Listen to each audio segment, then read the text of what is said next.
grace and peace. Welcome to another episode of the TBT Show. I'm Anthony Moten. My friend and brother and partner in crime is the Right Reverend Sean P. Aguilar. We're happy to be with you guys another week. Sean, how are you, buddy? Better than I deserve, man. It's good to be back after a little break. I know. We're getting our sea legs back, so y'all bear with us. Man, there's been so much going on. Both in our world and even locally, in our city and state, and so we're just happy to be back with you guys and kind of sharing our commentary. I guess the first thing that we kind of want to jump into, I've been throwing this around in my own head for a couple, maybe a couple weeks now, because I think Sunday marked 2 weeks since the original event happened. And then post-event, there have been other baby events to kind of spear from it. So Sean, kind of catch us up on Bishop Lamor Whitehead. Sure. So there's a Brooklyn pastor that during his live stream was robbed of what he claims to be several $100,000, maybe even $1 million worth of mainly jewelry. It was during his live stream, and he has kind of a checkered past. Prior to the ministry, he was incarcerated for an auto loan identity theft scheme, and there are allegations of his debts to certain companies, his scamming people out of money for political campaigns. So there's just all kinds of stuff going on. And all the while, this is in a particular individual that's very flashy in how he dresses, how he presents himself, and also he had an attempted political career. So there's a lot of stuff that's going on around this situation. So you have somebody that's a over the top type of personality, right. And but it's happened to where that's what's being presented, at least from his camp, is a plea for sympathy, right, because of this rivalry, right. And in the wake of this, he's gotten into it with social media influencers and just all kinds of different stuff going on. But Bishop Lamor Whitehead. Yeah. Okay. So initially, when I first saw it, the Sunday that it happened, of course, my heart goes out to any church, any pastor that goes, right, through that. So initially, I was just shocked. Like, what? Like, we've gone that far to where we're now okay with robbing churches, right, mid worship. Like, that's crazy. And so after our worship and after I got a chance to kind of eat and chill for a minute, I watched it again, right, and watched it a few times because it's like, something don't look right here. You're right, watching different angles of it every time, sure, or the same angle but different areas, right, of the same screen. And so here's my official commentary, because I'm kind of, I would hate to say that Bishop is up to some chicanery, which I believe, but I would hate to say it without any proof that that's what it is. But I will say this, because I do believe that we live in a generation and a culture where we lump things, right? So we're good at. I have a cousin that doesn't go to a particular restaurant because he had a bad experience at one of the restaurants, and it right, wasn't even in the same city he lives in. Right, one location somewhere messed up, and the whole franchise is out. Yeah, right. And that's how we view. That's how we view church. Right. And so, of course, and church folk. Right, absolutely. Right. And so when those images are portrayed, I'm like, okay, this is why, young people don't go to church, and then I'm seeing other things about him. Mm-hmm. So here's my commentary. Even if I believe that the robbery was legitimate, and I don't believe it was legitimate. I agree. I'm gonna let you. I want you to. I'm just finish your thought, but let me go ahead and concur. Right. I don't believe it was legitimate. But even if I did believe it was legitimate, there's certain things, and a certain way that the pastor should carry himself that I don't believe our dear brother Lamor Whitehead did. Now again, I believe the pastor should have whatever hey, there's nothing wrong with the pastor living good. There's nothing wrong with him driving well. Nothing wrong with him dressing well. Mm-hmm. So goes pastor, so goes people. Right. So the pastor should be, living a certain way. Sure. If you want people to follow in suit. Mm-hmm. But if you got $500,000 in jewelry, bro, mm-hmm. you need, if not a security detail, you need something. Right. If you're going to pack a $500,000 in jewelry, mm-hmm. it just makes no sense. And then this brother he is an over-the-top kind of brother. Mm-hmm. So I've seen pictures of him in, full out Fendi, Gucci suit. And we're not talking about, the if you know right type stuff, where it's just a small logo here, small logo there. I'm talking about big print logo, the entire pattern. You're going to know. Coat right, and trousers, the whole nine. Belt, socks, belt, shoes. exactly. Right. Shirt, everything. The whole shebang. Yeah. And I'm not saying there's anything wrong with that, but if you're going to rock like that, mm-hmm. that's the kind of attention that comes with that. You're inviting. I'll one of my favorite movies is American Gangster. Mm-hmm. And there's a scene in American Gangster where Frank Lucas, played by Denzel Washington, is talking to, I believe, his younger brother or his cousin, and he starts dressing in a very loud way, like Nicky Barnes, who's another drug dealer. Mm-hmm. And Frank Lucas is like, hey, the loudest one in the room is the weakest one in the room. You're wearing a clown suit that says, arrest me, rob me. Right. And when you dress that way, you attract attention. Now that there's good and bad that comes with that. Right. Yeah. So you may get the compliments and the wows and the, all that different stuff, but also you have the attention that's negative of, you have something that I want. And I know how to get it. Right. And I'm not worried about tags. Right. I'm not worried about receipts. Right. I'll just get it off you. Right. So he did put himself in that position. But as you said, in my review, it appears to me that there's several inconsistencies with how someone would be robbed, burglarized of that amount of money in terms of material possessions. Right. Just the way that the guy that was patting him down was holding the gun ever so gingerly. Not the way you would normally see someone grip a pistol. Especially if you're trying to get somebody. If you're trying to get somebody. Right. Does that make sense? Right. What sold me was the dude in the corner. I was just about to bring up cool as a cucumber. The other side of the pillow. Yes. He did not move. What's cooler than being cool? Ice cold. Right. Yeah, he was over there just chilling in the chair, didn't move a muscle. Yeah, not at all. Not yet. Now your pastor's being jacked, and he's laid prostrate on the floor. And you sitting in a chair like. And here's my deal is, okay, whenever something like this happens, physiologically, there's a series of things that happens in your brain, specifically the amygdala. It's called amygdala hijack. We refer to it commonly as the freeze, fight, or flight response. So obviously we know that it was the freeze response that happened, mm-hmm. but he didn't put his hands up.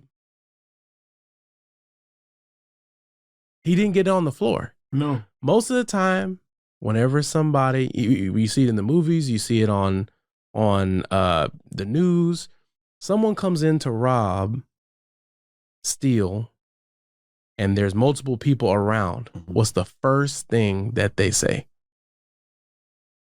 That they say? Yeah, what do they say? If they, like, let's say if you watch a movie and they come in to rob a bank, what do the robbers say? Everybody on the floor. Everybody on the floor. Okay. Or everybody hands up. Right. One of the two or both. Right. Or on the floor with your hands up. Right. Because they want to make sure you don't have a weapon that's going to harm them. Right. So what happened with this guy in the corner, not on the floor, and no check for the hands up. And his facial expression was like he was watching the 6 o'clock news. Like there was no shock. There was no, and you could see like eyes booked, mouth dropped, none of that. Mm-hmm. It was almost like he was just reading a newspaper. Yeah. He never made any kind of. Well, that's how you watch something that you maybe knew it was going to happen. Like, when the first time you watch a movie, there's a very different reaction than when you watch it for the second, third, fourth time. Right. We just passed July 4th. One of the things I do on July 4th every year is watch Independence Day. I watch that movie. When the White House blows up, when the aliens vaporize, downtown New York, all that different stuff is not the same. Right. As when I watched it in the theater the first time. Right. Because guess what? I know what's going to happen next. Right. So when you know what's going to happen next, it's not a shock to you. Right. And that's how it appeared to me. And that's how it, and that's why I said what I said. Now, big, and I said, even if I believed that it was legit, I want to reiterate. Sure. I do not. Right. But even if I believed that it was legit. Right. Going with like Frank Lucas. Yeah. I'm mad because don't mess up Blue Magic. Right. It's good enough the way it is. You know what I'm saying? Like, right. There are a lot of guys that are putting ministry first, that are pursuing God's heart, that are, they're going without so the church and ministry can have. Right. You know what I'm saying? Right. Like, even if I believe it was legit, bro, looking at that church, the building, and how it looks. Correct. Versus your home. Right. And how it looks. Right. Looking at the condition of the church. Right. Versus what you said was taken that day. What, I believe he's, some reports say it was like $90,000 in cash. It's like, how? From who? Exactly. According to reports, there was 20 to 25 members in the building. Right. So and when I say in the building, it's not a standalone edifice. Right. Storefront. It was not that there's anything where 2 or 3 are gathered together, right? We're not. Right. My concern is not the appearance of the building. It's the appearance of the building and condition in contrast to your personal domain. Right. Your personal domain, what you drive.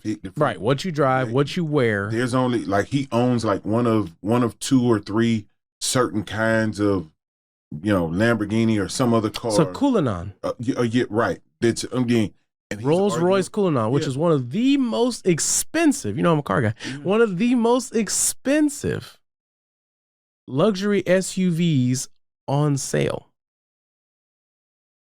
Remember, how does that happen with you? How does that happen with you in a store? And I get it, but I guess my frustration is when people, when worldwide, across our nation, when people hear church, they won't hear, or they won't consider the Anthony Motons of the world. They won't consider the Ken Campbells or Delwyn Bentons or the guys who've been our guests before. Yes. The first thing they'll consider is the Lamor Whiteheads. Right. Well, because he's a caricature of the Negro preacher pastor. And so this is what's going to be put up as the image of the black pastor. This is what's going to be used by those that want to tear down the black church. Right. Right. A loud, flashy, fleecing of the flock, pseudo leader of a church. Right. Does that make sense? Right. Where he's about himself and not about his members. You know, where he's more concerned with what he drives than, you know, the condition, the spiritual, and even physical state of his membership. Right. Right. Right. It's a caricature, you know, and so contributing to the advancement of that narrative, regardless of personal preference, you know, because he's stated that, hey, I can wear what I want. Yeah, of course you can. Yeah, right. Here's the problem, though. Right. If you're genuine about ministry, then you should consider who you represent. Absolutely. We're called to be heralds of the king, not jesters. Mm-hmm. The way he presents himself. Again, I'm just saying how it appears, okay? Because I haven't gone back and listened to every sermon he's delivered and all that different stuff, but I don't have to. Mm-hmm. You know, if you get a plate of food, how many bites you have to take to figure out whether it's good or not? Yeah. Just one, really. Right? Just one. You ain't got to eat the whole cod in those. Right, exactly. You don't have to eat the whole thing. Yeah. Now, I may not write you off as a chef. You see what I'm saying? Right. But because that's just one dish. Right. But if I taste one dish and it's not quite right. Right. And then I taste another dish and still ain't there, I may not continue to come to your kitchen. Right. Does that make sense? Right. And again, I promote and, you know, love the pastor living, because again, the pastor is the model of, you know, for the people. Mm-hmm. You know, correct. The spirit of the prophets is subject to the spirit of the prophet. I agree wholeheartedly. Yeah. But when it gets to the point where one of your suits is more than an entire year's wages of your average membership, right? Your average member, then you might want to look at, like, if your ministry first, you might want to say, instead of having a very, very exclusive and a very, very expensive vehicle, just give me an Escalade, right?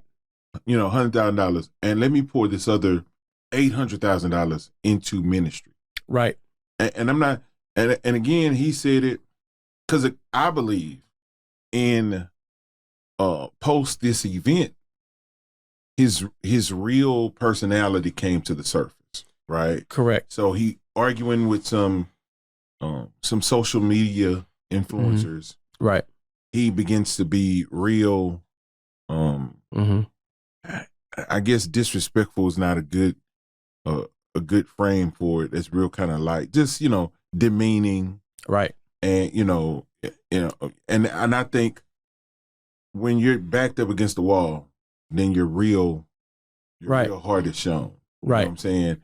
And so he said that he was upset because, you know, he was frustrated because, you know, they were making fun of what happened to his wife and his child. And look, and if I believe that's legit, I'm, you know, very, very sorry that happened to, you know, your wife and child. But again, that happened to everyone that was in that building, right, as well. So, right, you know what I'm saying? To highlight your wife and child, like every one of your members supposedly was robbed. Right. Like the only person we saw react to it like that was him. Right. And so you're referring to, you know, Larry Reed, who hosts Larry Reed Live, and he had him on his platform, and so you knew what you were getting into. Absolutely. And if you didn't, you should have. You should have.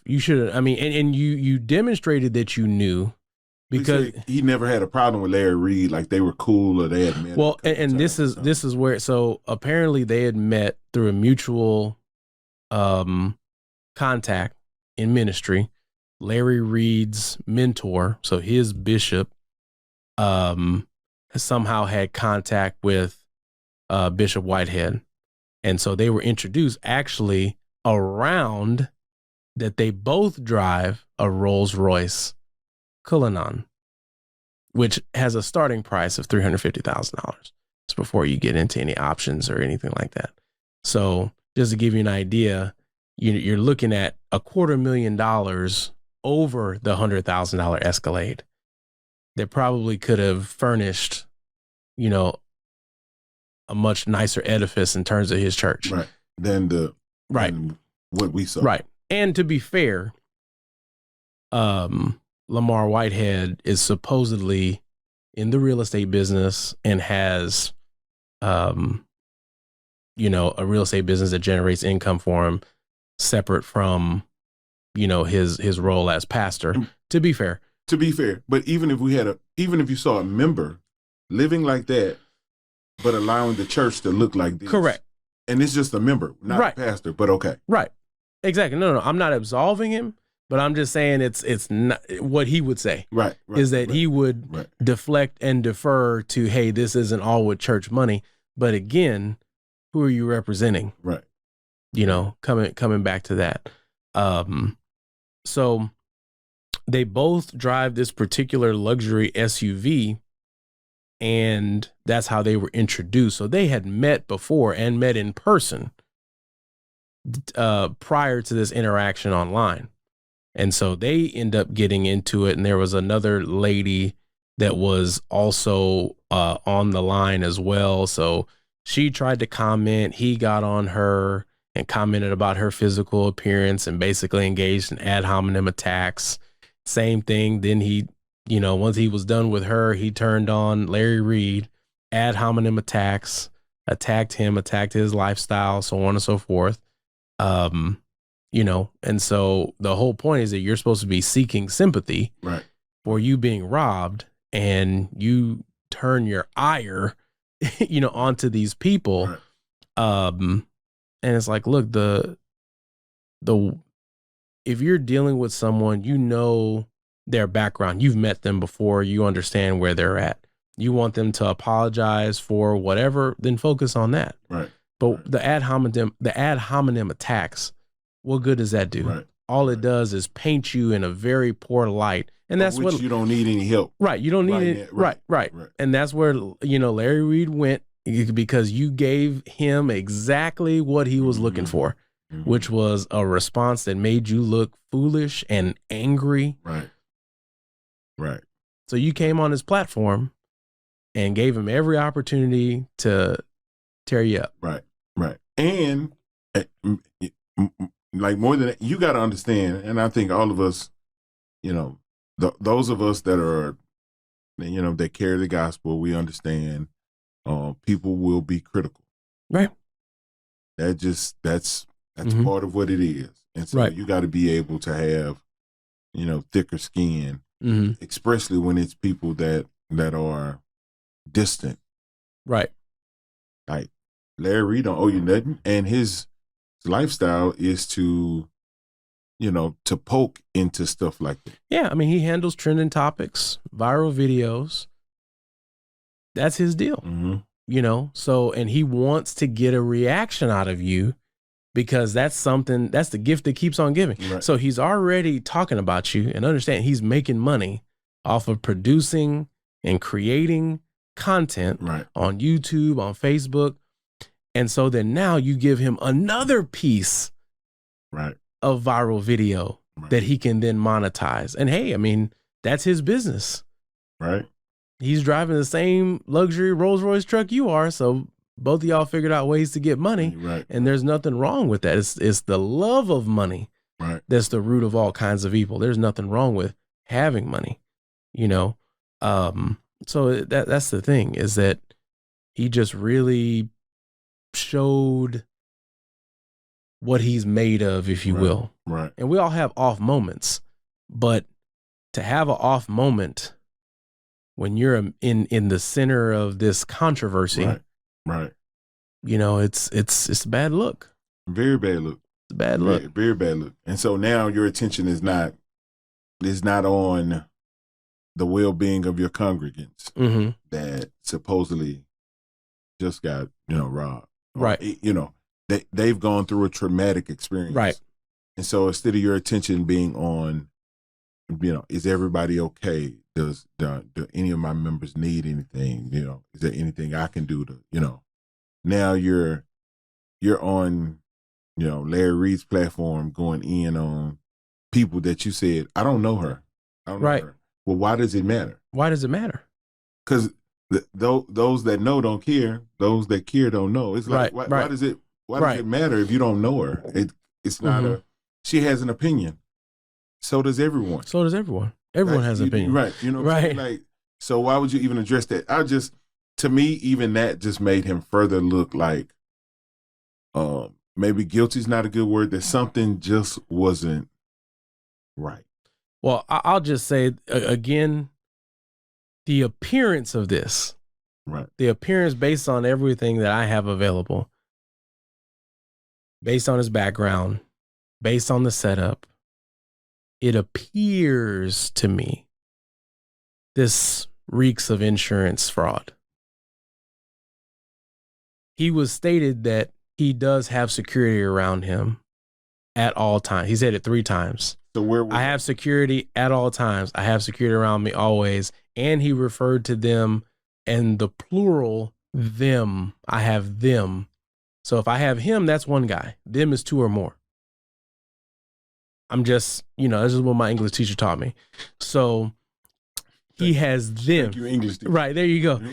He has them around at all times. So that means that he has 2 or more bodyguards, security detail, whatever. But for some reason, on the one day out of however many years that he's, been in this role, the one day that they're not around, the bishop is burglarized. Right. For hundreds of thousands. He tried to claim up to $1 million worth of jewelry. Rings, chains, XYZ. And maybe I missed, like, were you preaching it? Was it just there? No, he had it on him. Now, here's the crazy part is that it's not even all displayed. Yeah, some of the things were under his vestments. Does that make sense? So it's not even, usually jewelry is designed to be seen. Especially that type of dollar amount, that type of jewelry. Right. So he's claiming that rings, his wedding band, bishop ring, and then he had a bishop's cross, all these type of, articles of jewelry, his wife's ring, this, that. So perhaps a necklace, all these different things on her part, earrings. But you're saying that y'all are walking around with no security detail, hundreds of thousands of dollars worth of jewelry that you can't even see, because he stated that once he was, as you said, laying prostrate in the church, they tapped his neck to see if he had anything on under his clothes. Does that make sense? Because if you were to tap you would feel if there's a chain or something like that, right? So, or a watch, or so anything you can't see this under. So he's got some of this under vestments. Now, wouldn't it be convenient if you had some jewelry created, you flashed it around so that everybody could see that you had it, and then you had a public documented burglarization? Very convenient. Wouldn't it be convenient for that to happen? Because you're not going to walk around with that uninsured. Right. Does that make sense? Right. So then, and again, I can't hold your past against you forever, but I can't necessarily forget it either. Right. You already have a documented history of being a scammer.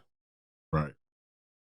So, and it didn't stop after you got out of jail. So yeah, you served your debt to society, you served your term, so on and so forth, your sentence, but you're still scamming people for money even after that. Right. Claiming that people giving you their life savings and claiming that they donated to a political campaign that failed. Right. But yet the check is written out to an LLC that's not affiliated with your political campaign. Right.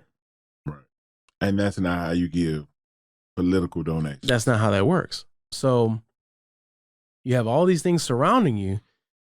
So it gives the appearance Right. that there's a strong possibility that a likeliness. Yeah. There's a strong possibility that it could have been a setup for insurance fraud. And what better way to do it? Yeah. Than while the cameras are rolling. While the cameras are rolling. Mm-hmm. I guess for me, the bigger thing to the majority of us mm-hmm. is not to walk away and assume that this, even if legitimate, that this is a good image of church. Mm-mm. Right. Like, so most of our churches are caring and compassionate. Correct. Led by pastors who are caring and compassionate, put people in ministry first. Mm-hmm. Most of our churches have plans to keep us safe in worship. Right. Right. Since then I've seen this new idea where people are streaming, and then during, the offering period, they cut the streaming mm-hmm. and then turn it back on after it because they don't want any, to tempt anybody to, come in there. Like, but you think that they don't? You can assume you don't have to. You don't have to see the Brinks truck pull up at Bank of America to know that they have money in there. I mean, I don't have to see them loading and unloading the cash to have the idea that there's cash in there. It's a bank. Right. And then, for most of us, there's a plan in place. Correct. If someone runs in, mm-hmm. most likely mm-hmm. they're going to run out mm-hmm. or be carried out. Right. Like, you know what I'm saying? It's just, right. Most, and this didn't just start with this event. Correct. Prior to, like, yeah. So I don't want the masses to believe that this is a good image of. Right. Because let's take a look at the motivations here. Because if legitimate, and Lamor Whitehead has said this himself, if legitimate, let's say that we take it that it is, this was a targeted assault on him, mm-hmm. specifically, that someone was trying to send him a message, mm-hmm. that they watched him personally. It had nothing to do with the place of worship or anybody else in the congregation. Right. They were collateral damage. Right. Does that make sense? Right. They just happened to be, in the vicinity at the time. Right. Wrong place, wrong time. Right. So that's his assertion, if legitimate. Mm-hmm. And then if not legitimate, then it's an orchestration of his own design. Right. Does that make sense? Right. So this was not some situation where there was, an assault on church. Right. And the thing is, we don't have to look to this. There was in North Texas, we had a situation where there was an active shooter, that was promptly dealt with by the congregants. He got off 2 rounds? He got off 2 rounds before he was met with, until he was counted out. Right. Permanently. So I just, that this is not a good picture of what 99.9% of our churches stand for. 99.9% of our churches believe in and practice. Or how our pastors behave. Right. That's why I say this is a caricature. This individual is a caricature. And that's my concern, is that the caricature is held up. Right. A cartoon is held up, but it doesn't reflect the reality of, like you said, 99% of the servants in our houses of worship. Right. And specifically the churches whose doors are open in the name of Jesus Christ. Right. So it's very sad that this has happened, regardless of the motivation, either way. And so, I just pray that justice will be done, that whoever, is brought to justice, and that's up to and including. Right. Absolutely. Up to and including. Absolutely. So there's no exemption. Right. Right. Man of the cloth can be processed through the judicial system, just like anyone else. Anyone else, right? You know, right. And again, I'm not making light of if it's a legitimate robbery or anything like that, whatever. Of course, our thoughts and prayers are with his congregants, whatever. Of course. I just don't believe it was right. I mean, just again, I can only go off the appearance. I'm not. Right. We don't have access to all the information that the police department does. We weren't there. We can only go, and that's why I continuously use the word appear as it appears to me. Now, if there's information that would I'm open to review information that would change my mind. Right. But based on the information I have available at the time of this recording. Yet. Right. Right. There was another cool guy on the other side of the screen too. Like, everybody was extremely cool. Right. And also another thing, did you notice how the camera tilted to the left to not really catch him in the frame? Right. Did you notice it just nudged just a little bit? And I don't know what to the left. What burglar, what robber, this is an armed crime. Why would you let the camera stay up and on? So many inconsistencies, so many problems. Right. All you had to do is knock it down. That's the first thing. All you had to do is tip it over. Boop. That's the first thing we're doing. Right. I mean, you didn't have to go and get on their settings and right. Right. All you had to do was literally knock the stand down. Right. And it's on your way.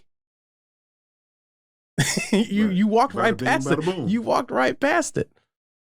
So there's just so many inconsistencies that are recorded, and then everything that's said and done after the fact, nothing seen or heard gives me reassurance that absolutely not, there's no way that this could have been some type of setup for insurance fraud. Right.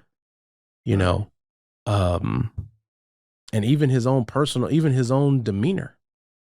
He was on another YouTube channel, did an interview with another influencer, Tasha K, and he seemed pretty jovial throughout the whole process. She made a comment of her not even going out in public with her quote unquote nice wedding ring, that she has a wedding ring, and take into account Tasha K has millions of subscribers, does very well for herself. And so she has some money, and she's like, hey, look, I have my regular everyday wedding ring that if it got stolen, it's not a big deal. Right.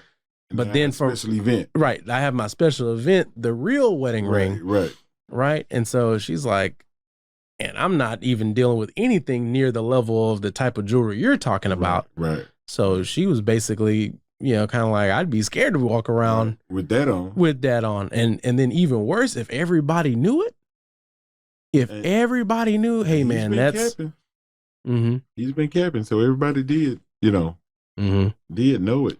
Right.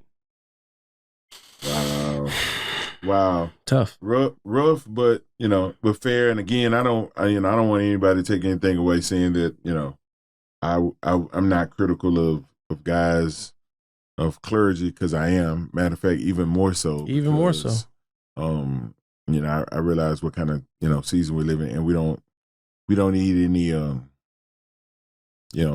clergy comedians, and that's what that's what that was, just a complete and utter joke. And so anyway, so another thing that caught my eye, or has caught my eye over the last couple of weeks or so, whatever, is the events of Brittney Griner. And before you jump into the details, before you give us the details, let me say this: that I believe these things wouldn't be happening if Brittney Griner didn't look the way she does. When you say look the way she does, you mean in terms of, her ethnic appearance, or you mean in terms of her lifestyle appearance? Really both. If she was Becky Hammond, something would have been done by now. Yeah, well, I just I can appreciate that perspective. Let's go into some of the details. okay. Obviously, Brittany Okay. Griner is an outstanding female basketball Right. player, high school, college, awards on awards on awards, champion, and was playing overseas for I believe a Chinese team. Outside of her WNBA, Which is messed up too, but okay. right role. And so she was playing in the off season for an international team. She's a center. And while she was playing on this international team in Russia, she was arrested for having hashish oil, which is used for pain management. Right. Which I don't think is even a problem in the United States. Most places it is. And a lot of places around the world. Right. But apparently, Right. in Russia, this is a major problem and puts her in the crosshairs of criminality. So she's been arrested and is currently detained in Russia. And her legal team has been trying to work through the Russian court system and also has engaged the United States in diplomatic relations with Russia to try to secure her release. So she is in court and was recently pleading for leniency because it's likely that she will be convicted under Russian law. They're still trying to work things out in Moscow, but that's where we are. Yeah. That's where we are. I think that this has everything to do with how Russia views America because of issues with Ukraine. Mm-hmm. Of course, that's to be expected. The fact that she had to play in the off season anyway, trying to subsidize income, because WNBA players don't make nearly the amount. Well, she's worth $3 million according to Wikipedia, which is based on all her income from all sources. So that's not just WNBA money, right? So I believe the last number I looked at, and this could have been a few months ago when the issue first happened, like a bottom tier role player in the NBA. Oh yeah, $7 million a year, or $7 million. That's I think a veterans. Veterans minimum. Yeah. But versus now, her. I guess my frustration is just a couple months ago, she was standing on the world stage, right, holding up a gold medal. Gold medal. Oh, I forgot to add that gold medalist. Let me go ahead and good old USA. Mm-hmm. Absolutely. And again, she wasn't caught with, 7 pounds of gas. Mm-hmm. You know what I'm saying? I'm Lakewood. Right. She wasn't caught with no Reggie. Right. You know what I'm saying? Right. With oil that was basically more. It was not even as much THC or as much as it was the pain management part of weed. What's the pain management? The stuff they sell in the gas station here. What's the CBD. That So this is really nothing. But because of that, I just think, and again, I'm not expecting the country or even the Biden administration to do a lot, but it would be cool if they did, because this has nothing to do. She's collateral damage. Right. Well, the Secretary of State has presented a trade, basically a prisoner swap, for Brittany Greiner and the brother of one of our United States Marines that is also locked up in Russia, and trading an arms dealer that we have here. Okay. So they are trying. But I kind of want to touch base a little bit in what you said as a lead up. Touch it all. Okay, so I want to say this with as much sensitivity as I can. WNBA players get paid less. A lot less. Not because they're not as good of performers. It's very simple calculus. People do not support the WNBA. It's just economics. I think that's for another reason, but okay. Well, I mean, here's the deal. Okay. The United States population is over 50% female. Okay. Would you agree? I agree. Okay. How many people go to a WNBA game versus an NBA game? It's a lot less. It's a lot less. But the NBA doesn't market the WNBA the way they market the NBA. Correct. Is that the NBA's job to market the WNBA? Of course. Why? Because you only get out what you put in. The NBA doesn't own they have owners of each team. It's their job to promote their team and their league. Okay, so do you remember when the WNBA first started? Because again, before the WNBA started, Houston Comets, first 4 championships. I'm with you. So before the WNBA started, most of our female basketball players, if you were going to go pro, you're going to play in some other country. That was a given. And most of these, women went other places and did exceptionally well. Some people with money decided, hey, we need to capitalize on this. Correct. Created the WNBA. And for the first 5, 6, 7 years, it did super well. Like, I went to some WNBA games. I went to some Comets games. Comets, they did all super over well. Then all of a sudden, it's just like they just stopped putting money in. So now, like, if you notice, like, teams are being, depending on the city and state they're in, whatever, they're being supported by, like, other companies.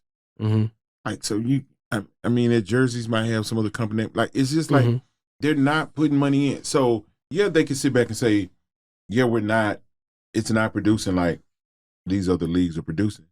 But you're not putting in with these other leagues. And even if it's owners, I don't know how it works.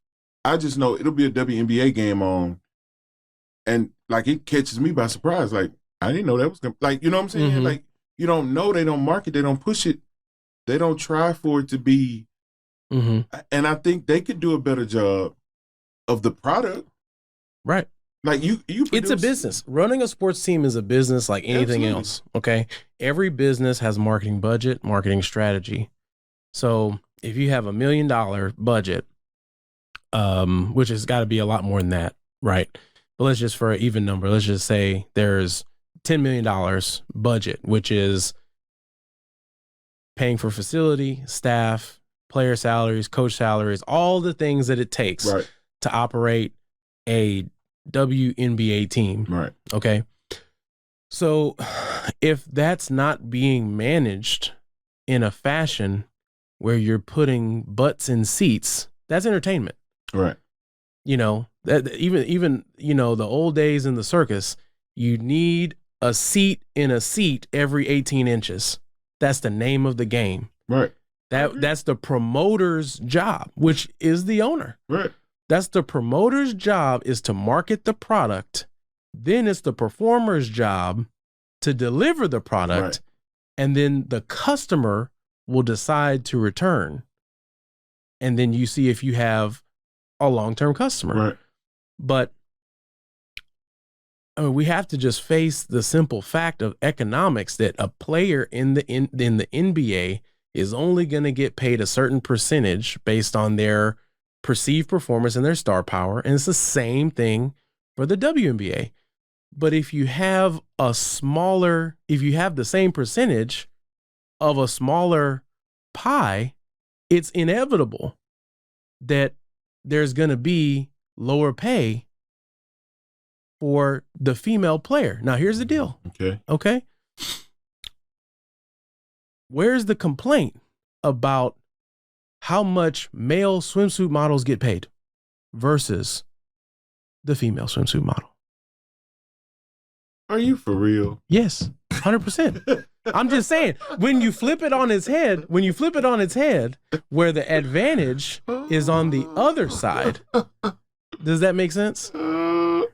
No, I'm serious. Whenever the advantage is on the opposite side, because this happens all the time, where there's some particular area of human endeavor that is dominated by men, and the female participant is not at the same level, we have this argument.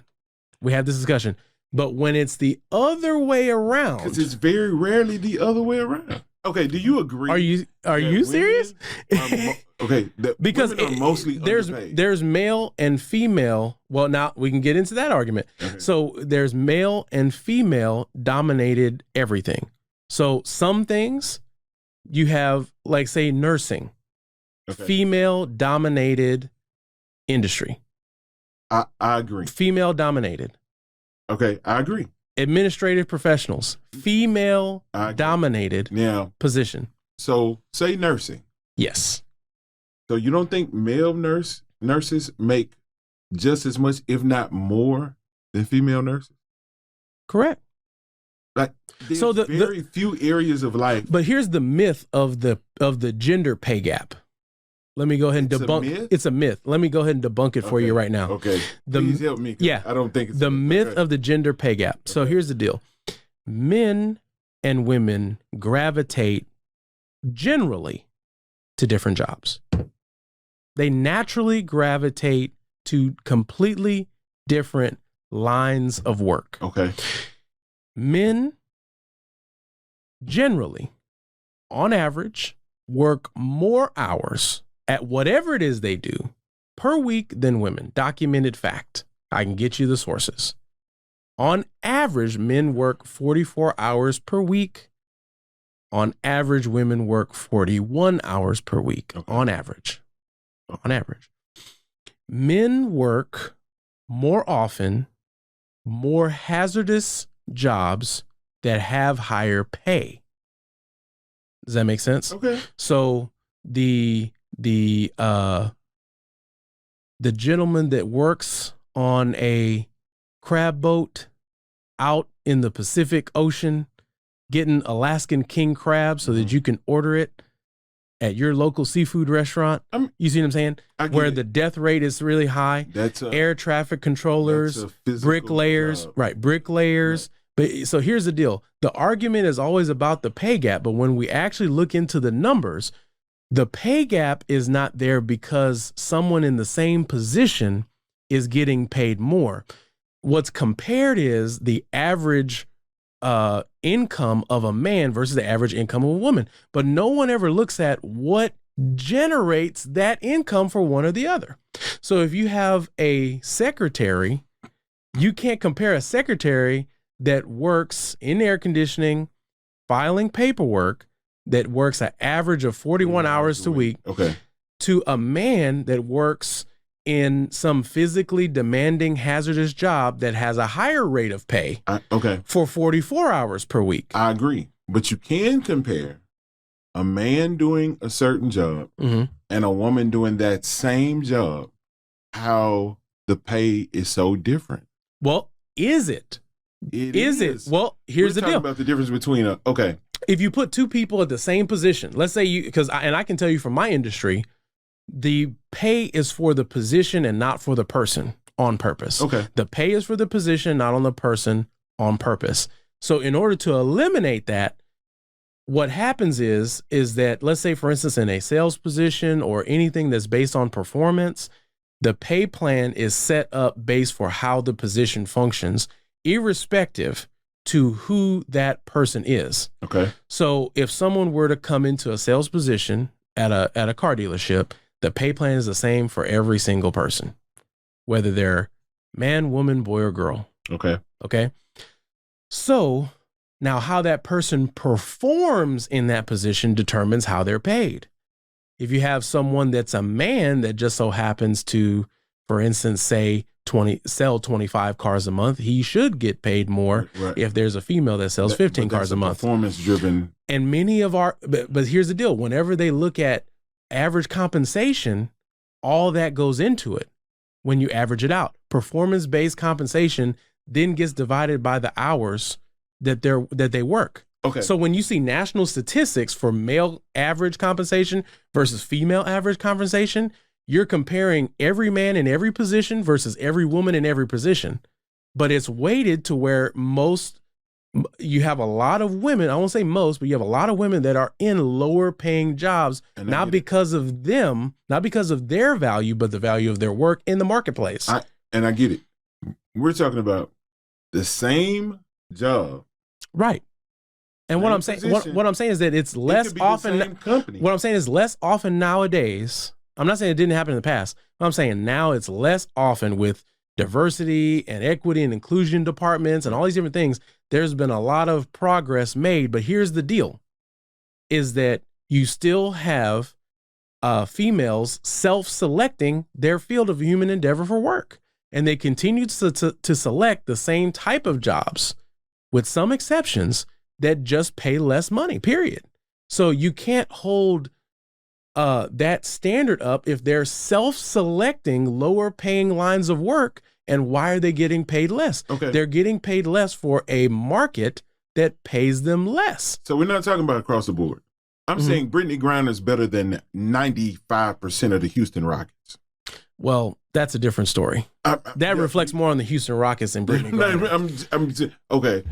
But you're not going to put Brittney Griner in the NBA against the worst NBA center. It's not going to happen. I absolutely would. Well, get her out of jail first, and then we can find out. That's what I'm saying. Like, everything's so different. Even when the comments were high, the comments were better than most. But think about it. She's a center that's 6'9". She's not going to have the strength to body up. She's not. It's a different. That's why there is the WNBA, because if it was that way, then women would just play in the NBA. You know, a woman was drafted she never got to play, but she was drafted into the NBA. Great. What does that have to do with why is the NBA not 50% female when they're 50% of the population? If that was the case, there would be no WNBA. There would just be the NBA, there'd be no, because it's not fair. It's not biologically fair. And we can say that. We can say that. But I think sometimes it's. Could she cross somebody up, or could she catch somebody slipping? Could she score points? Yeah. I think she would hold her own. And I think that's I agree. Cool. I agree. I'm not disputing Even if it was close, I'd be like, okay. We're talking about bums in the NBA making $5 million a year, and Brittney Griner, who's at the top of her craft in the WNBA, her whole life is valued at $3 million. I get it. So when the comments, but she's part of an enterprise that is economically smaller. And why is it though? Because women don't buy WNBA tickets. Okay. If women really, really, really got behind the WNBA, over half of the population, and they went to NBA games, then we'd have a different story. But they're spending their money at the NBA games. I honestly feel like most people would rather have a regular ticket to an NBA game than sit on the floor at a WNBA than sit game. on the floor at a WNBA game. Now, here's what I think the difference is.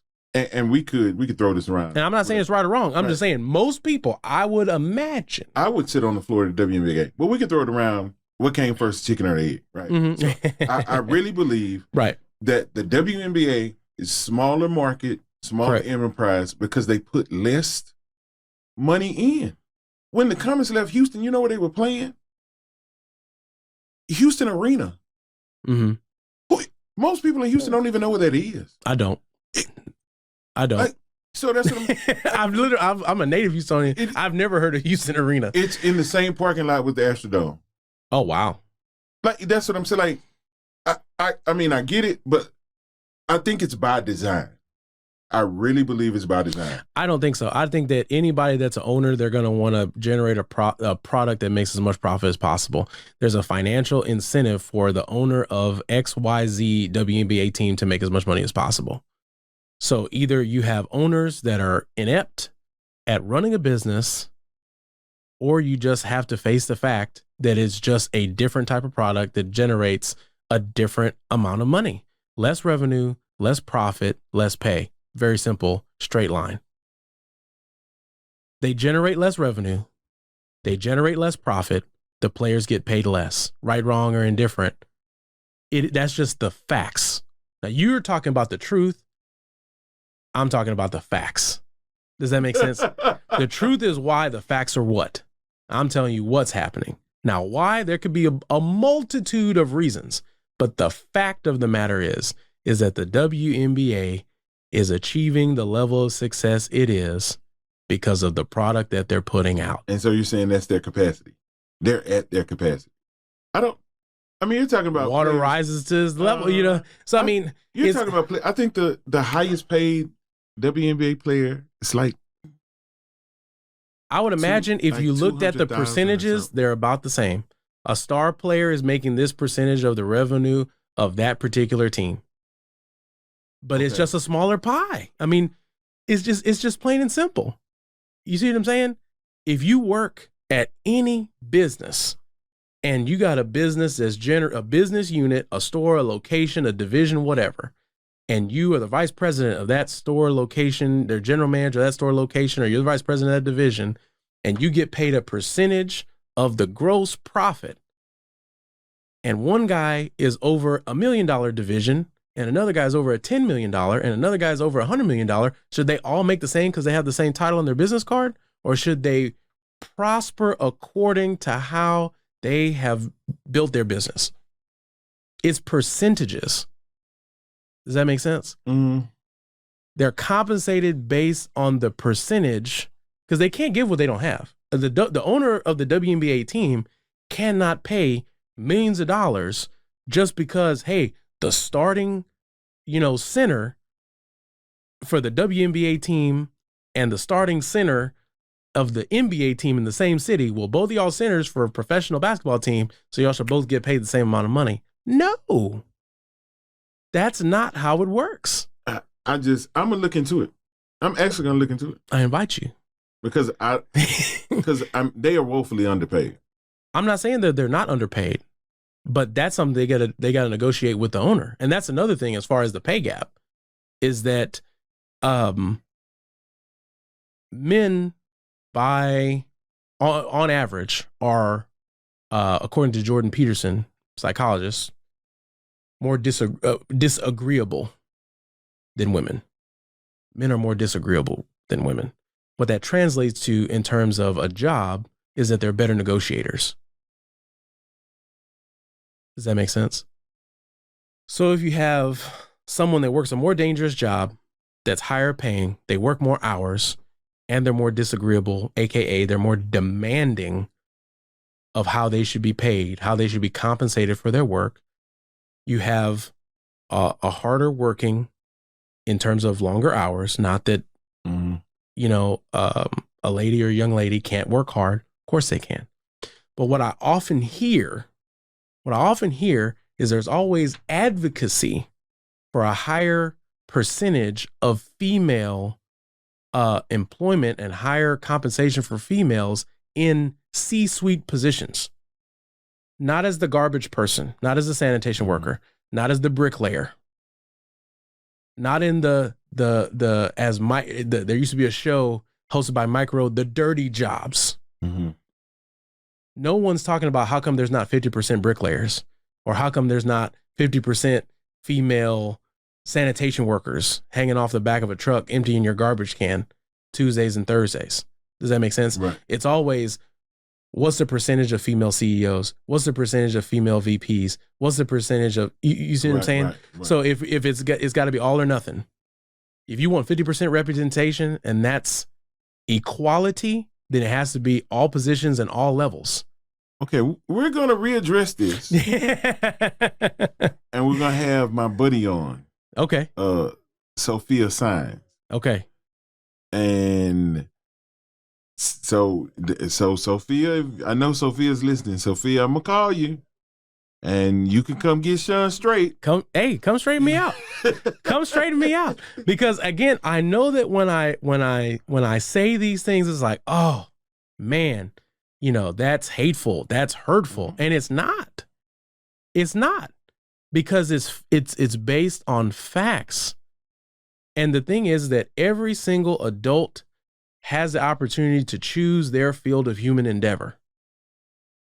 And if you choose the field of human endeavor that just so happens to coincide with what the market determines to be of lower value in terms of compensation, not importance. Right. Because I can tell you that in my profession, my administrators are invaluable. Does that make sense? Mm-hmm.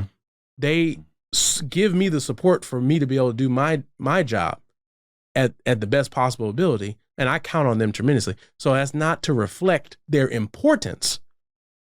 But if there's a high availability, there's a high supply, and the demand is lower than the supply, the price is set at a lower level. And this is just basic economics, 101. But if the supply is low and the demand is high, the price is set higher. And that includes labor. Yeah. Well, I still. Well, I'm ready for the smoke. Yeah. I mean, it's not to be mean. Oh no, and I don't think it's not to be mean. Especially how we view women athletes, right? Because again, like, because it all ties into it. And I see your perspective. I would rather see, like, I don't know if you're a big UFC guy, but like, I would rather see them than most of the guys. Anyway, they're bums, but like, but because they're guys, like, everybody's hype. But like, it's like, what it comes down to though is not the male or the female, because there's what it comes down to is who's putting seats in seats.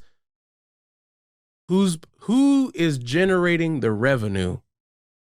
Who's selling the tickets when it comes to arts and entertainment? Who is selling the tickets?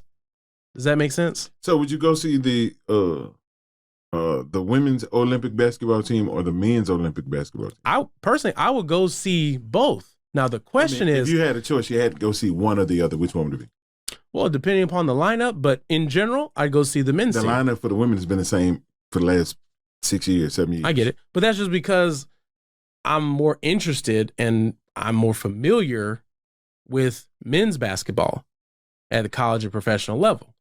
And that has nothing to do. Now, if you gave me free tickets, I'll go to both if they're not at the same time. Does that make sense? But the question is, what the question I think you really want to ask is it fair, or how do we view for the same seat in the same arena, $40 ticket for NBA and $20 ticket for WNBA? Right. That's the real question. Right. Does that make sense? Right. And I don't know, because I'd have to see who's playing who, and because at the end of the day, what am I buying? I'm buying entertainment. Hey, I'm buying entertainment. So which one is more entertaining? You know me. I'm a LeBron James guy. I love the men's, especially Redeem team when it LeBron and Kobe and Carmelo and all, Right. But the women's team, they have been. They're competitive. It's phenomenal. It's I've seen some games. It's been a while, but I've seen some competitive games, that are interesting. But the thing is that by and large, there are, I think, fewer of the truly dominant players in the WNBA as far as a percentage. Oh, yeah. Brittany's definitely one of them. Oh, no, 100%. I mean, she's well decorated.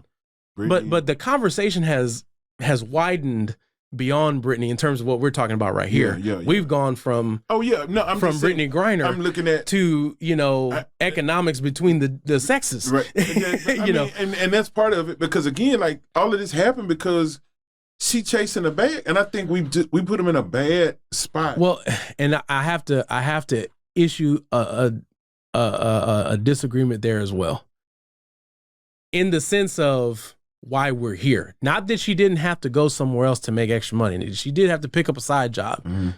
You see what I'm saying? To make the money she wants to make. And I see what I think you're going to is that a WNBA, a professional, an American professional athlete shouldn't have to get a side job internationally. Right. I agree 100%.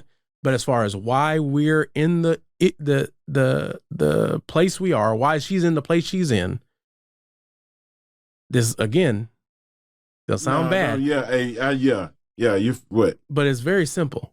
She went to a country and broke the law. Because this is the same. What's the old girl's name? The track star,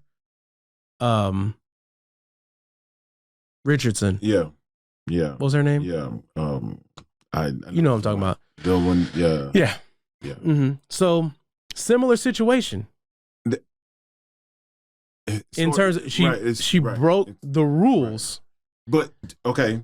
But see, here's the difference. Well, I guess no. There is a difference because you had one that broke. Right. But what I'm saying is that we want to give the pass because of ethnicity, because of lifestyle, because of nationality, whatever the case may be. Because she is an American. And Brittney Griner's from Houston. She was born in Houston. I watched her all at Nimitz. Okay, Nimitz so she's been my girl. Like there you go. But again. Like she could have flown around America all day long with it and never got jammed up. Correct, but here's the problem: she knew. She didn't get accidental. She didn't get blindfolded and show up in Russia. No, and then I got this on me. But you knew you were going to Russia. You knew the laws. Okay, so here's it, and here's I guess why another reason why I kind of feel sorry for her. No, it's a regretful situation. It's terrible. When you're moving and you're humping and you're moving and you're humping, like, you know, like I've traveled internationally and you got to know what's cool one way or the other. So I've traveled just period, not internationally. I don't have your kind of money. So calm down. I took a flight to Fifth Ward or something. Let me look directly into you. Don't let him fool you. Yeah. I took a flight to Fifth Ward or something. But I did end up in the airport with my gun in my bag. Mm-hmm. Mm-hmm. I wasn't trying to. It was just like, oh shoot, I forgot it was in there, and I legitimately no pun intended, huh? Like, yeah. But like, I so they, the cop was real cool. Like, hey, you got your license to carry? And this was, when it was, I got my show my license. Say, hey, go put it in your car. Have somebody go put it in your car. Whatever. No biggie. Right. Without a license, that's a felony. Yeah, big problem. Big problem. So I can see how it, man, when you're always I'm not saying I can't see how it would happen, but you're a millionaire, professional. She wasn't smuggling. Doesn't matter.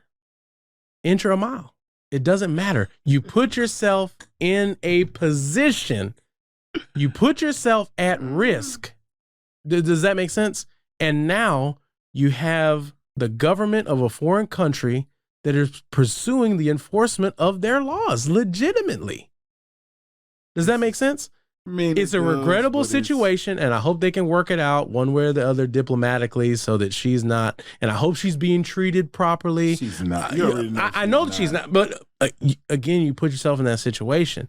Does that make sense? And I know you're giving me, bugged out eyes, but you can't deny the fact. Obey the law of the land. Yes or no? I mean, obey the law of the land. I just don't think she purposely. I'm not. It has nothing to do with purpose.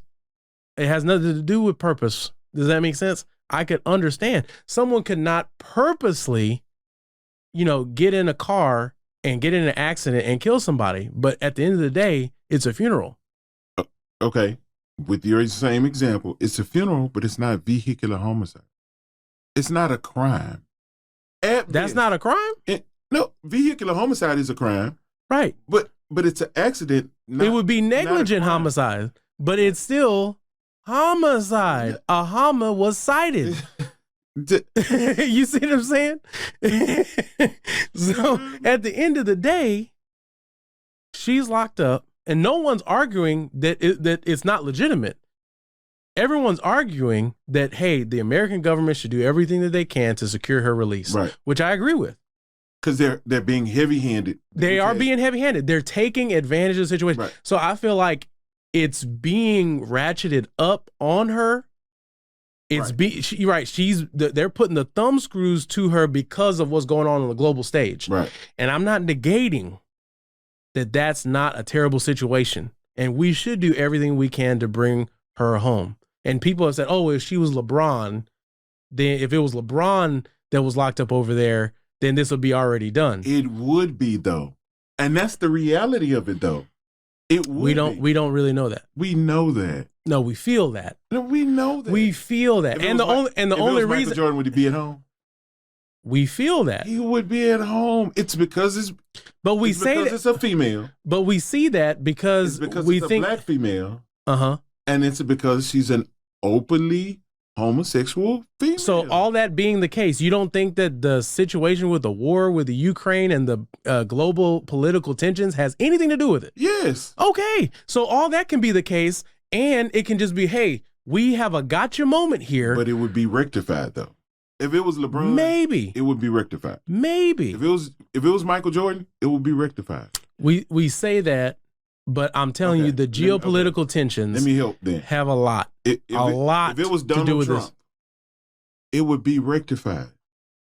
He would be at home. Only because Putin's his boy. There's no winning with this guy. You see why I say we're yin and yang?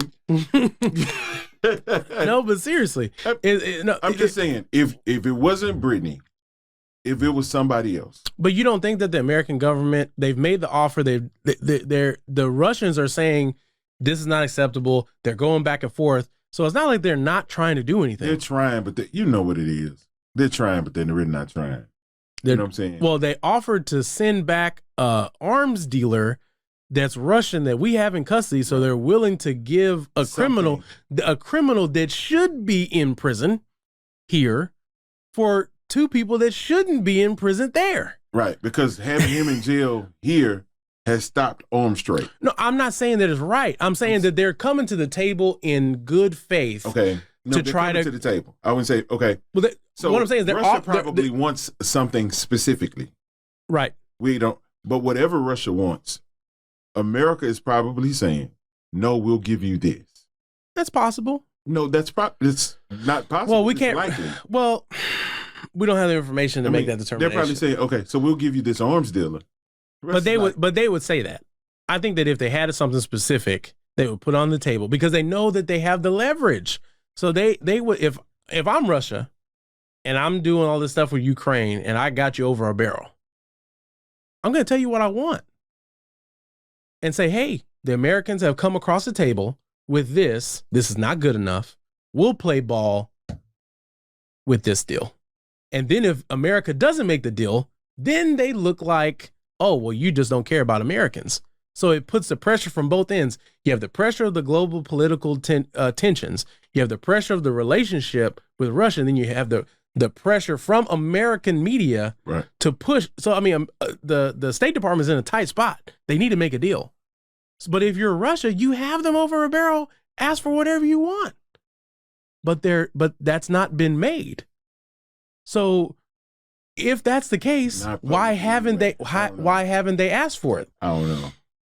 Y'all need to do whatever. Get that girl back to Houston, man. No, get her back. Yeah, get my girl. Get her back. Home, but these things, the only reason that even came up is because LeBron did an interview that wasn't released until later. Yeah. And then people got on the fake outrage machine and all that different stuff. And then they piled on. And then because LeBron's name came up in the same sentence as Brittany Griner's name, now all of a sudden, if it was LeBron, Whereas that comparison probably wouldn't. Because I do feel like we view women differently. And are they not different? I mean, they are, but like right, wrong, and different. Because I look at the way I look at this is that an American professional sports athlete, the rest doesn't even enter into it. Right. Does that make sense? Right. An American professional athlete is in prison in a foreign country. But then I also have to say that American professional athlete is in custody in a foreign country because they violated a legitimate law in that country. I'm sure she's not the first one. Of course not. I doubt it. But at the same time, this is where we are. We can talk about where we might be or if ifs and buts, and we're candy and nuts, Hey, so, But you know what I'm saying? If it was Donald Trump, they would have came to some resolve. Not even Donald Trump. If it was a popular old white man, Tom Cruise.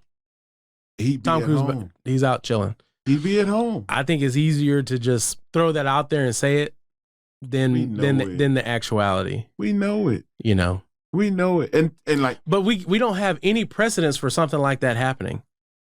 Like, name one person that's been that some celebrity, some athlete that's been legitimately incarcerated because they violated law, and we just scooped them out because of their ethnicity, because of their wealth, because of anything. Give me one situation, and you don't have to do it right now. Okay. Next time. Yeah. You see what I'm saying? Let me look into it, because I know it's happened. Right. But help me understand. Does that make sense? Like, I have these positions, but I have these positions based on the research that I've conducted, you know, on the information that's available to me. Does that make sense? Right. So I'm open to see and hear evidence to the contrary, but I have not seen, I have not heard up to now evidence to the contrary for these points. Okay. I'm going to let you make it today, but okay. Well, I appreciate that. Okay. But see, you know, we can disagree without being disagreeable. Oh, absolutely. And I'm going to get help. Get help. Sophia, I'm going to get help. You know? I'm going to get help. But I do, I mean, that is passionate. I'm passionate. I want to. No, I agree. And I you know, you raised some excellent points, you know, and like I said, I can't say I disagree wholeheartedly with all these things. But some of the things are based on feelings. Some of the things, it's just a bad situation that we wish would get better, like yesterday, like 100 days ago, like 200 days ago, you know, before this all happened. It's regrettable. I really wish that there was somebody that was a handler or a manager that could have prevented this by just throwing something away. Yeah. At a, you know, because here's the deal. When you go to certain countries, you know that they may have laws that are draconian, and, you know, somebody needed to be responsible that, hey, look, the team is going from here to here. Some things y'all need to know, because, you know, you're a professional athlete. You got to deal with, you know, pain. You know, you can't play injured, but a lot of times you play hurt. You play hurt. You play hurt.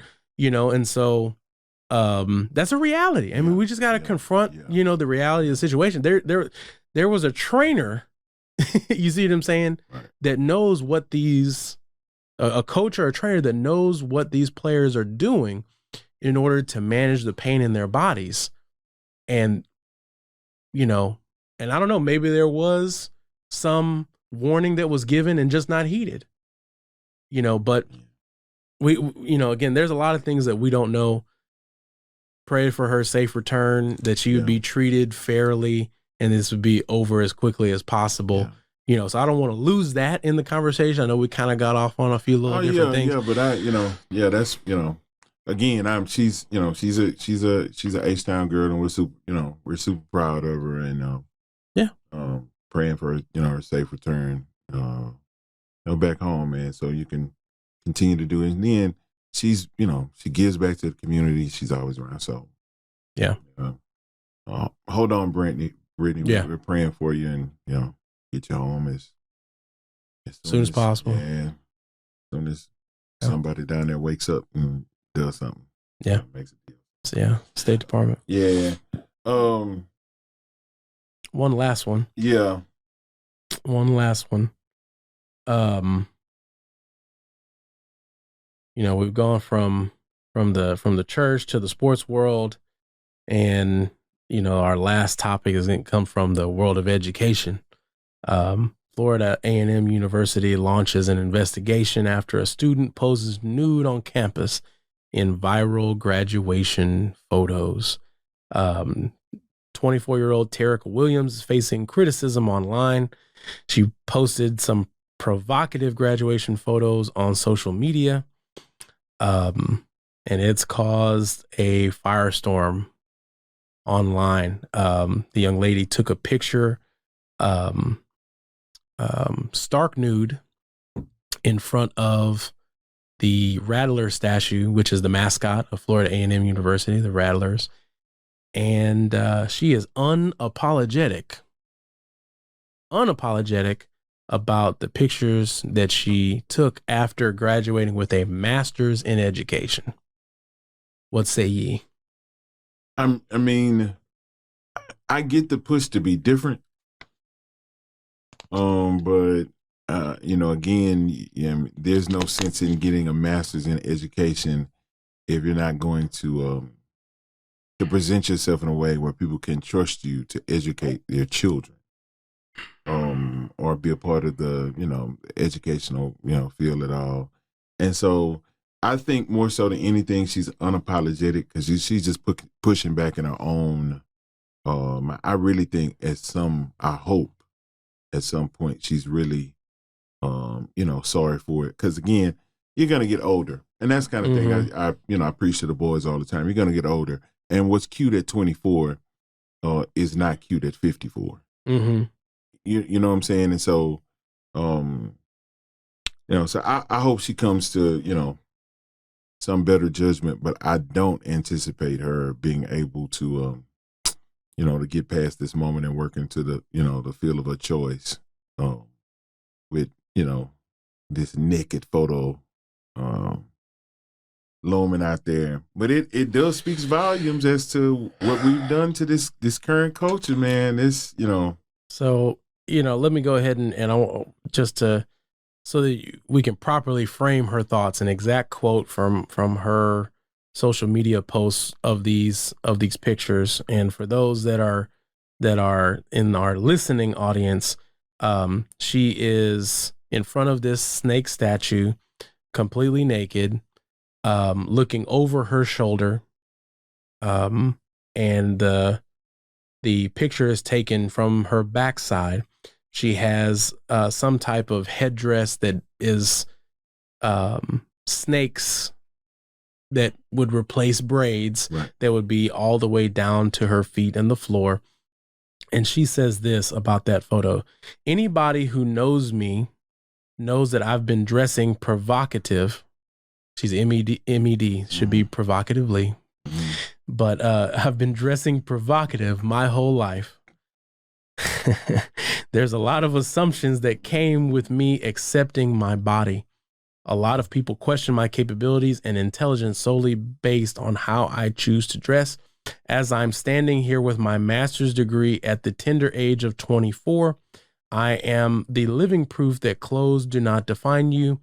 I encouraged everybody to embrace their bodies and step outside social norms. Okay, so if you can credit this mindset to any person, and I'm not saying it's their fault, but they do promote this. Yeah, this is some city girl stuff. Yeah, this is some city girl stuff. And so, so there's an acronym called SIGN, and there's a term called sign language: shame, insult, guilt, and the need to be right. She is speaking the N out of sign language right now. Right. The need to be right. So just because you can do doesn't mean you should do. Right. I agree. So basically, because this young lady appears to feel that just because she's achieved some academic success, right, that she can, will, and should be right in anything that she does, that her academic achievement now validates any of her other future choices. Right. So, now take into account that if she's got a master's in education, most likely she's going to enter a field of endeavor as an educator. And most of the time you're going to teach children K through 12 coming out of college or university with that degree. Right. So now every single student that you ever teach for all time will be able to look up her name, Terica Williams. So this was Miss Williams. And they can see basically everything that God gave you. Basically. Does that make sense? So now, every time they see you turn around to write something on the chalkboard, right, they're seeing through you. Right. Right. Does that make sense? Right. So this, and then as an employer. Right. And we're talking about, right. So we're talking about kids, like, they, or students, how they would look up. Right. Then think about how your contemporaries, your coworkers would look at you. Right. They can't take you seriously. They would never take you seriously. They can't take you seriously. Or even people that you might have to report to. Right. And that's what I'm saying. As an employer, do I want to bring this person on board? Staff. Right. And know that as soon as I hire them, problems are bound to happen. Right. Right. You see what I'm saying? Whether that's from students, whether that's from other teachers, male or female. And then, and I know this is not going to sound right, and I know I'm going to probably get an email, but then it'll be when someone that she has to report to talks under her clothes, then it'll be, oh, he's wrong, or, some sexual harassment suit, and he's really talking under what you've already shown him. Right. Like, and that's just, like, and again, like, it's cute now because you're 20, whatever. So you're going to get 30, you're going to get 40, and it's not going to be so cute. And then those decisions that you made at that age are going to chase you well into your career. So now you got a degree that you really can't even use, really, because who's going to, So, I mean, is this the crown? Is this the capstone of your academic achievement? That, hey, I went through K through 12 education, wherever that was gained. You got your undergraduate work, wherever that was gained, and now you've achieved a master's degree, which is a fantastic accomplishment, that a lot of people will never achieve in their whole life. Right. And at the age of 24, congratulations to you that you have this, but the internet, posting on the internet is forever. Right. Number one. And so as the result of the education that you received at a master's level, this is the result. Right. So you get, for all your good hard work, you get to strip down naked and take a picture in front of a snake. Right. I just don't, and I don't see. So what's the difference between what's the difference between what you did all that to be in the same position as someone that's in a rap video? Right. You could have just did that straight out of high school. Yeah. Just doesn't make sense. And that's why I was, and I hope she does mean something different than what she says. I hope she is apologetic a little, or reflective a little, because that can't be the thought process of somebody with an MED. It can. Because it's been told to us by the songwriter, you can pay for school, but you can't buy class. That is heavy. So at the end of the day, after all that, and this also shows a tremendous level of disdain and disrespect for your institution. Absolutely. Because again, representation. Right. You think just because they gave you the piece of paper, there's no consequences? Right. Currently under investigation, we'll see, what the end result will be. Right. But it's just very disappointing that someone from, the African American community would do all this work with their brain just to go and show off their body. Right. In this fashion. And basically, again, sign language, the need to be right because, I can because I can. Right. And you owe me your celebration. You owe me your affirmation, not just your tolerance. Right. Because I'm MED. Right. Absolutely. Yeah. Absolutely. Yeah. Wow. So, I encourage our youth, anyone that's, high school, college, university, at whatever level, to see this as a cautionary tale, of how, you can mess around and get a degree and fail to get an education. Right. On what's the most important thing. And, right. How to conduct yourself. Right. You know, how to brand yourself to the marketplace, to future employers. I mean, she may have fumbled the bag right here. Yeah, then that, because again, right here. So my thing is, like, every decision should be looked at in 3 different perspectives. What does it mean now? Mm-hmm. Or what did it mean yesterday? What would it mean now? And what is it going to mean tomorrow? Correct. So for her, that, like, you're gonna, much like any other IG model that strips, it's just momentary look. Like, nobody's gonna. You're not making an impact beyond the moment, and any impact you make beyond the moment is not a good impact.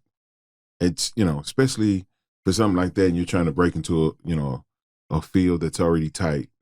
And again, education. I'm not sure if she's a Florida resident or not. But trying to get into education, and expressly into a state like Florida, this will chase her the rest of her life, and definitely the rest of her career. And here's the deal: her list of accomplishments are noteworthy.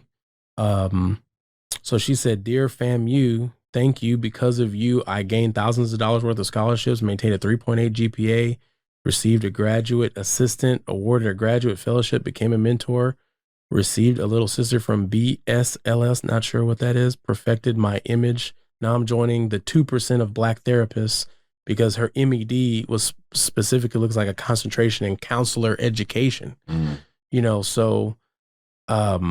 So now you're looking at how who would counsel a child to do this? Right. As I'm just reading further, because there's more positions in terms of education than teaching in the classroom. Right. But you're still an educator. Right. Does that make sense? Right. You still play a role in molding, the minds, right. of young people. Right. And so I'm just, with all these things that sound great, 3.8 GPA sounds great. You got scholarships, all that different stuff. But, at the end, what did you make it amount to? Right. Because this is what you said it was worth. Right. Picture's worth 1,000 words. So you said all kinds of different stuff, but at the end of the day, these couple pictures said more about, your attitude and your aptitude than your ability to, successfully score on tests. Absolutely.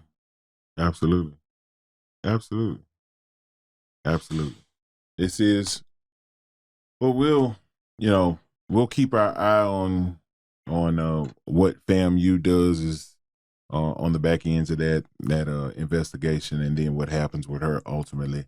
And who knows, she may break out and just apologize. Maybe they would ask for an apology. But I'm sure once the pictures are out, there's certain things you can never pull them back. Right. Again, we'll be keeping an eye on that situation. And then a couple other things to come. And so, again, for you guys that are joining us on Apple Podcasts, thank you. Subscribe, send it to family and friends so they can subscribe. Same as on YouTube. Subscribe and then send it to family and friends so they can subscribe as well.